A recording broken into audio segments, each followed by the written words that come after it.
Hi hello boss ಟಿವಿಯ ಸಮಸ್ತ ವೀಕ್ಷಕರಿಗೂ ನಮಸ್ಕಾರ. ನಾನು ನಿಮ್ಮ ತೀರ್ಥಸ್ವಾಮಿ ಬಾಬು. IPL 2026 ಈ ಸೀಸನ್ನು ತುಂಬ ಏನಂತಾರೆ ಎಲ್ಲ ಖುಷಿ ನಮ್ಮ RCB ಫ್ಯಾನ್ಸ್ಗೆ. ಯಾಕೆಂದರೆ RCB ಒಂದು ಸೋಲನ್ನು ಹೊರತುಪಡಿಸಿ ಎಲ್ಲ ಮ್ಯಾಚನ್ನು ಕೂಡ ಗೆದ್ದಿದೆ. ಈಗ ನಮ್ಮ ಹೋಮ್ ಗ್ರೌಂಡ್ ಅಂದರೆ ಸುಮಾರು ದಿನ ಆಯ್ತು, 2 ಮ್ಯಾಚ್ ಆದಮೇಲೆ ಮತ್ತೆ ಇವಾಗ ಹೋಮ್ ಗ್ರೌಂಡಲ್ಲಿ ಮ್ಯಾಚ್ ಇದೆ. ಅದು ಕೂಡ ಲಕ್ನೋ ಸೂಪರ್ ಜೈಂಟ್ಸ್ ವಿರುದ್ಧ. ಈ ಒಂದು ಮ್ಯಾಚಲ್ಲಿ RCB ಎಷ್ಟು ಸ್ಟ್ರಾಟಜಿ ಮಾಡ್ತಾ ಇದೆ. ಮತ್ತು ಲಕ್ನೋ ಏನೋ 2 ಮ್ಯಾಚನ್ನು ಗೆದ್ದಿದೆ, 2 ಮ್ಯಾಚ್ ಸೋತಿದೆ. ಸೊ ಟೇಬಲಲ್ಲಿ ಅದು ಒಂಥರ ಬಾಟಮ್ ಮಿಡ್ಲಲ್ಲಿದೆ. ಸೊ ಈ ಮ್ಯಾಚು ಎಷ್ಟು ಕುತೂಹಲ ಇರುತ್ತೆ, ಲಕ್ನೋ ಏನಾದರೂ RCBಗೆ ಟಫ್ ಫೈಟ್ ಕೊಡುತ್ತಾ, ಇದ್ರ ಬಗ್ಗೆ ಮಾತಾಡೋದಕ್ಕೆ ನಮ್ಮ ಜೊತೆ ನಮ್ಮ ಸಹೋದ್ಯೋಗಿ ಹರಿ ಇದ್ದಾರೆ. ಅವ್ರನ್ನೇ ಮಾತಾಡಿಸ್ತಾ ಹೋಗೋಣ. ಸೊ ಈ ಮ್ಯಾಚ್ ಎಷ್ಟು ಇಂಟ್ರೆಸ್ಟಿಂಗ್ ಆಗಿರುತ್ತೆ ಅಂತ. ನಮಸ್ಕಾರ ಹರಿ, ಏನು ಹೇಳ್ತೀರಾ ಈ ಮ್ಯಾಚು? ಈ ಮ್ಯಾಚು ಅದೇ ಮೈನು ಚಿನ್ನಸ್ವಾಮಿಲಿ ಇರೋದ್ರಿಂದ ತುಂಬಾ ಇಂಟ್ರೆಸ್ಟಿಂಗ್ ಆಗಿರುತ್ತೆ. ಒಳ್ಳೆ ಹೈ ಸ್ಕೋರಿಂಗ್ ಮ್ಯಾಚ್. ಮತ್ತೆ ಪುನಃ ಬೆಂಗಳೂರು ಅಂತ ಪಿಚ್ ಇದ್ರೆ ಅಂದ್ರೆ 200 ಮೇಲೆ ಅದಂತೂ ಗ್ಯಾರಂಟಿ. ಆದ್ರೆ ಬೇರೆ ಟೀಮ್ಗಳಿಗೆ ಹೋಲಿಸಿದ್ರೆ ಇದು ಯಾಕೋ ಸ್ವಲ್ಪ ವೀಕ್ ಅಂತ ಫೀಲ್ ಆಗ್ತಿದೆ ಲಕ್ನೋ. ಅಲ್ಲ, ಆದ್ರೂ 2 ಮ್ಯಾಚ್ ಗೆದ್ದಿದೆ, 2 ಮ್ಯಾಚ್ ಗೆದ್ದಿದೆ. ಅವ್ರು ಗೆದ್ದಿರೋ 2 ಮ್ಯಾಚ್ ಕೂಡ ಒಂಥರ ಟಫ್ ಮಾರ್ಜಿನ್ ಅಲ್ಲಿ, ಅಂದ್ರೆ ಏನೋ ಸೋಲಾರ್ ರೇಂಜ್ ಅಲ್ಲಿ ಇದ್ದಾಗ ಗೆದ್ದಿರೋ ತರನೇ ಇರೋದು 2 ಮ್ಯಾಚ್ ಕೂಡ. ಇನ್ನು 2 ಮ್ಯಾಚ್ ಸೋತಿದೆ. ಇವ್ರು 7th ಪ್ಲೇಸ್ ಅಲ್ಲಿ ಇದ್ದಾರೆ ಅಂಡ್ ಬಾಟಮ್ ಅಲ್ಲಿ ಇದಾರಲ್ಲ ಟೀಮ್ಸ್. ಅವ್ರಿಗೆ ಕಂಪೇರ್ ಮಾಡಿದ್ರೆ ಇವ್ರು ಏನೋ ಬೆಟರ್ ಅಂತ ಏನಿಲ್ಲ. ಪ್ರತಿಯೊಂದು ಮ್ಯಾಚ್ ಅಲ್ಲೂ ಅವ್ರದ್ದು ಇನ್ಕನ್ಸಿಸ್ಟೆನ್ಸಿ ಕಾಣಿಸ್ತಾನೆ ಇದೆ. ಒಂದ್ ಮ್ಯಾಚ್ ಅಲ್ಲಿ ಒಬ್ರು ನಿಲ್ತಾರೆ, ಇನ್ನೊಂದ್ ಮ್ಯಾಚ್ ಅಲ್ಲಿ ಇನ್ನೊಬ್ರು ನಿಲ್ತಾರೆ. ಸೊ ಮೇನ್ ಅಲ್ಲಿ ಎಲ್ಲೂ ಇಂಥವ್ರು ಕನ್ಸಿಸ್ಟೆಂಟ್ ಆಗಿ ಪರ್ಫಾರ್ಮ್ ಮಾಡ್ತಿದ್ದಾರೆ ಅಂತ ಯಾವ ಪ್ಲೇಯರ್ ಕೂಡ ಇಲ್ಲ ಲಕ್ನೋದಲ್ಲಿ. ಹಾಗಾಗಿ ಅದು RCBಗೆ ಒಳ್ಳೆ ಅಡ್ವಾಂಟೇಜ್ ಆಗುತ್ತೆ ಈ ಸಲ. ಅಲ್ಲ, ಲಕ್ನೋದಲ್ಲಿ ಏನ್ ಪ್ಲೇಯರ್ಸ್ ಆ ತರ ಇಲ್ಲ ಅಂತ, ಅಥವಾ ಇರೋ ಪ್ಲೇಯರ್ಸ್ ಆಡ್ತಾ ಇಲ್ಲ? ಆಕ್ಚುಲಿ ಲಕ್ನೋ ಪ್ಲೇಯರ್ಸ್ ತುಂಬಾ ಸ್ಟ್ರಾಂಗ್ ಇದ್ದಾರೆ. ನೋಡಿ, ಈಗ ಅವ್ರ ಓಪನಿಂಗ್ ಪೇರ್ ನೋಡಿದ್ರೆ ಒಬ್ರು South Africa team captain Markram, ಇನ್ನೊಬ್ರು Australia team captain Mitchell Marsh. ಇಬ್ರು ಕೂಡ ಒಳ್ಳೆ ಎಕ್ಸ್ಪೀರಿಯನ್ಸ್ ಇರೋರು. T20 ಫಾರ್ಮೆಟ್ ಅಲ್ಲಿ ಗೊತ್ತಿದೆ ಅವ್ರದ್ದು ಆಟ ಹೆಂಗೆ ಅಂತ. SRHL ಕೂಡ ಮಕ್ರಮ್ ಸಖತ್ತಾಗಿ ಆಡಿದ್ರು. ಆದ್ರೆ ಈ ಲಕ್ನೋದಲ್ಲಿ ಯಾಕೋ ಅವ್ರದ್ದು ಒಂದು ಕನ್ಸಿಸ್ಟೆನ್ಸಿ ಕ್ಯಾರಿ ಆಗ್ತಿಲ್ಲ. ಒಂದ್ ಮ್ಯಾಚ್ ಅಲ್ಲಿ ಮರ್ಕ್ರಮ್ ಆಡ್ತಾರೆ, ಫಸ್ಟ್ ಮ್ಯಾಚ್ ಅಲ್ಲಿ ಮಿಚೆಲ್ ಮಾರ್ಷ್ ಆಡ್ತಾರೆ. ಅಂದ್ರೆ ಬಿಗ್ ಟೋಟಲ್ ಕೊಡಕ್ಕೆ ಅವರು ಯಾಕೋ ಫೇಲ್ ಆಗ್ತಿದ್ದಾರೆ. ಅಂದ್ರೆ ಒಂದು 50, 60, 70 ಆತರ ಇಲ್ಲ. ಒಂದ್ ಮ್ಯಾಚ್ ಅಲ್ಲಿ ಒಬ್ರು ಆಡ್ತಾರೆ ಅಷ್ಟೇ. ಮೇನ್ ಅವ್ರದ್ದು ಓಪನಿಂಗ್ ಬರ್ತಿಲ್ಲ ಅಂದಾಗ ಅವ್ರದ್ದು ಅದು ದೊಡ್ಡ ಡ್ರಾಬ್ಯಾಕ್ ಆಗುತ್ತೆ, ಹೋಗುತ್ತೆ. ಅಂಡ್ ನೆಕ್ಸ್ಟ್ ಬ್ಯಾಟಿಂಗ್ ಆರ್ಡರ್ ನೋಡಿದ್ರು ಕೂಡ ಪಂತ್ ಒಂದ್ ಮ್ಯಾಚ್ ಅಲ್ಲಿ ಆಡ್ತಾರೆ 63 ಸಮಥಿಂಗ್ ಏನೋ ಹೊಡಿತಾರೆ. ಮತ್ತೆ ಇನ್ 3 ಮ್ಯಾಚ್ ಅಲ್ಲಿ ಏನು ಆಡಲ್ಲ ಅವರು. ಬಡೋನಿ ಕೂಡ ಅಷ್ಟೇ, ಒಂದ್ ಮ್ಯಾಚ್ ಆಡ್ತಾರೆ, ಮಿಕ್ಕಿದ ಯಾವ ಮ್ಯಾಚ್ ಅಲ್ಲೂ ಆಡಲ್ಲ. ಹಂಗೆ ಅವ್ರದ್ದು ಕನ್ಸಿಸ್ಟೆನ್ಸಿ ಇಲ್ಲ ಪ್ಲೇಯರ್ಸ್ ಅಲ್ಲಿ. ಇಂಥವ್ರು ಆಡ್ತಾರೆ, ಇಂಥವ್ರು ನಂಬ್ಕೊಂಡು ನಾವು ಮುನ್ನುಗ್ಬೋದು ಅನ್ನೋದು ಯಾರು ಇಲ್ಲ ಪ್ಲೇಯರ್ಸ್. ಹಂಗಾಗಿ ಅದು ಸ್ವಲ್ಪ ವೀಕ್ ಆಗೋ ಚಾನ್ಸಸ್ ಇರುತ್ತೆ ಅವ್ರಿಗೆ. ಇನ್ನು ಮಿಡ್ಲ್ ಆರ್ಡರ್ ಅಲ್ಲಿ ನೀವು ಹೇಳ್ದಂಗೆ ಪೂರನ್ ಇದಾರೆ. ಪೂರನ್ ನೋಡಿ, ಅವರು ಎಂತ ಪ್ಲೇಯರ್. ಇಂಟರ್ನ್ಯಾಷನಲ್ ಯಾವಾಗ ಅವರು ರಿಟೈರ್ಡ್ ಕೊಡ್ತಾರಲ್ಲ, ಅದಾದ್ಮೇಲಿಂದ ಯಾಕೋ ಅವ್ರದ್ದು ಒಂದು ಡಿಸಿಷನ್ ಅದು ರಾಂಗ್ ಆಯ್ತಾ ಅನ್ಸ್ತಿದೆ. ಅವ್ರ ಆದ್ಮೇಲಿಂದ ಅವರು ಬರೀ ಲೀಗ್ ಮ್ಯಾಚ್ ಗಳ ಆಡ್ಕೊಂಡಿರೋಣ ಅಂತ ಅವರು ನಿರ್ಧಾರ ಮಾಡಿದ್ರು. ಆದ್ರೆ ಈಗ ನೋಡಿ, 4 ಮ್ಯಾಚ್ ಆಯ್ತು. ಬೇರೆ ಪ್ಲೇಯರ್ಸ್ ಅಟ್ಲೀಸ್ಟ್ ಒಂದ್ ಮ್ಯಾಚ್ ಅಲ್ಲಾದ್ರೂ ಶೈನ್ ಆಗಿದ್ದಾರೆ. ಇವರು ಕಂಟಿನ್ಯೂಸ್ 4 ಮ್ಯಾಚ್ ಅಲ್ಲಿ ಕೂಡ ಫೇಲ್ ಆಗಿದ್ದಾರೆ. ಅವ್ರದ್ದು ಏನು ಆಟ ಬರ್ತಿಲ್ಲ.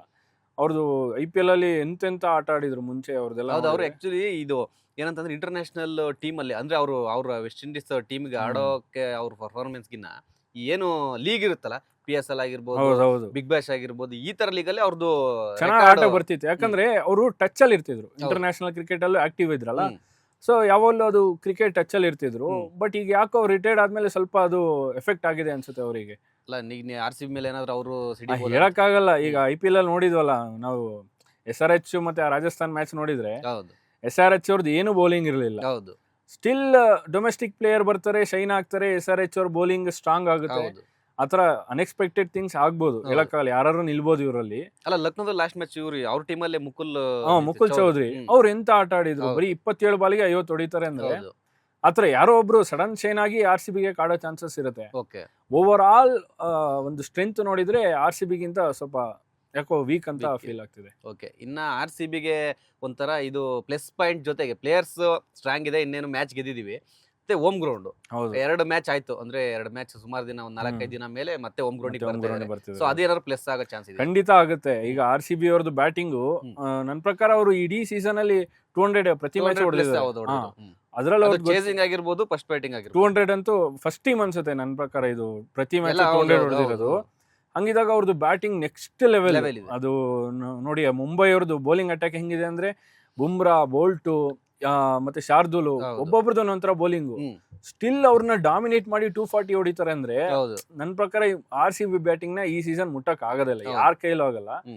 ಹಂಗಿರೋವಾಗ ಈ ಲಕ್ನೋ ಬೌಲರ್ಸ್ ಕೂಡ ಆ ಲೆವೆಲ್ಗೆ ಏನಿಲ್ಲ, ಸ್ಟ್ರಾಂಗ್ ಇಲ್ಲ. ಈಗ ಶಮಿ ಒಬ್ರು ಎಕನಾಮಿಕಲ್ ಇರ್ತಾರೆ, ವಿಕೆಟ್ ತೆಗಿತಾರೆ ಬಿಟ್ರೆ ಅವರಿಗೆ ಬ್ಯಾಕಪ್ ಬೌಲರ್ ಯಾರು ಇಲ್ಲ ಆತರ. ಹೌದು. ಪ್ರಿನ್ಸ್ ಯಾದವ್ ಅವರು ಇವರೆಲ್ಲ ಸ್ವಲ್ಪ ರನ್ ಕೊಡ್ತಿದ್ದಾರೆ ಹೌದು. ಅಂಡ್ ವಿಕೆಟ್ ಕೂಡ ಅಷ್ಟು ತೆಗಿತಿಲ್ಲ. ಹ್ಮ್.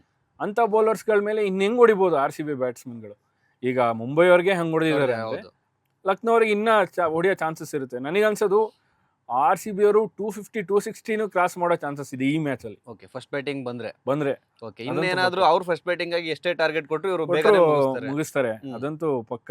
ಓಕೆ, ಈ ವಿನ್ನಿಂಗ್ ಪರ್ಸೆಂಟೇಜ್ ನೋಡಿದ್ರೆ RCB ಆಲ್ಮೋಸ್ಟ್ 70 or 30 ಹಂಗ್ ನೋಡ್ಬೋದು ನಾವು. ಓಕೆ, ಆತರ ಇದೆ ಇವ್ರು ಇಬ್ಬರದು ಹಿಟ್ ಈಗ.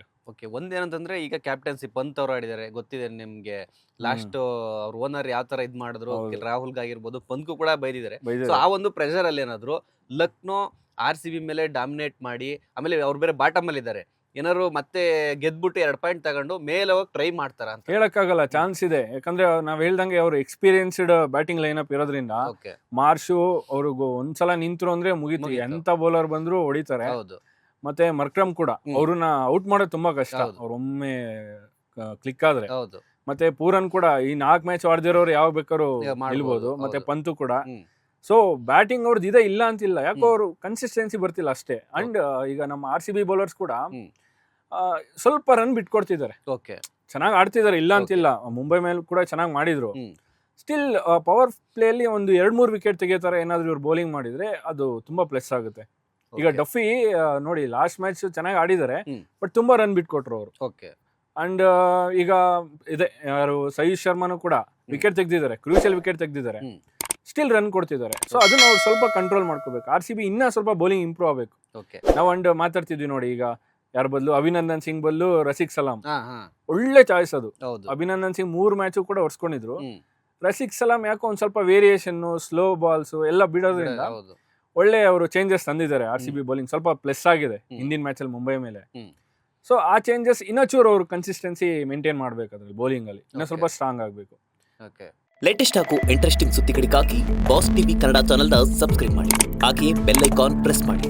ಇದರ ಜೊತೆಗೆ ಫೇಸ್ಬುಕ್, ಇನ್ಸ್ಟಾಗ್ರಾಮ್, ಎಕ್ಸ್ ನಲ್ಲೂ ಮಿಸ್ ಮಾಡದೆ ಫಾಲೋ ಮಾಡಿ.